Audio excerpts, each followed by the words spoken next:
last week, some point, maybe over the weekend, maybe it was Friday or I don't remember, Michel Smeha was interviewed.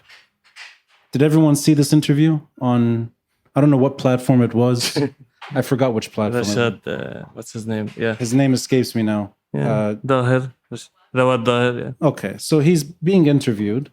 Michel Smeha, his first words, thank you, Bashar al-Assad, thank you, Hassan Nasrallah.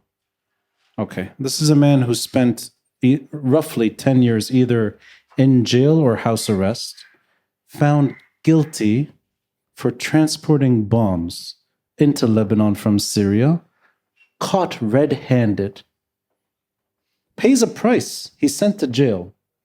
He's on TV or YouTube or whatever, 2024, thanking the crowd that believes in him and sees him as a useful political figure.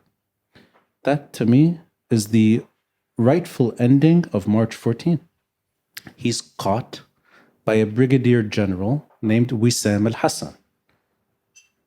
2 months later, Wissam al-Hassan is killed in Ashrafiyeh, car bombing. I don't know how this country can target bombs transported across the country when one of the most talented officers is killed in broad daylight. But forget Wissam al-Hassan.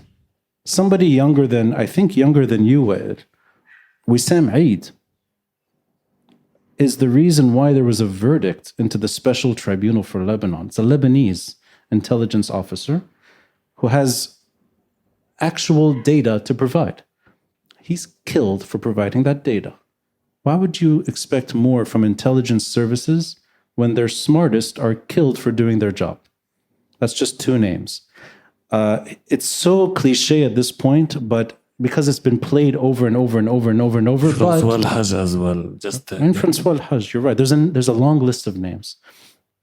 It's been repeated on TV, on social media. It's past its prime too. But Gibran Twaini's speech on March 14, 2005, it meant something. The guy's a gifted journalist and a gifted orator in front of 1 million Lebanese in Martyrs Square calling for unity. He's killed 6 months later, 8 months later. He's actually burying Samir Asir in June, and then he's killed himself in December. You have a natural gifted orator, somebody who's not really a politician either, who can navigate the left and the right and can be friends with both sides too. He's killed. Why would you expect journalists to do better than that? I can't think of anyone more gifted than that. What I see instead, and I'll include the last person, is Bassel Fleihan. He's younger than me when he's killed. He's a World Bank guy. He comes and becomes an economics advisor. He's a minister of economy, but he's actually a very humble, quiet Protestant who's advising Rafiq Hariri in ways that are sensible, and he's with him in the car. I can't imagine someone better than that advising someone like Rafiq Hariri. You want him in the room. If you can't have him in the room, what can you expect better? I think instead what happens is that the good guys are too afraid. The good people are too afraid. The ones that want a better life leave. And the ones that are willing to pander and work with the problem enter the halls of power. And you end up with a failed state. That, I think, is where we are, unfortunately.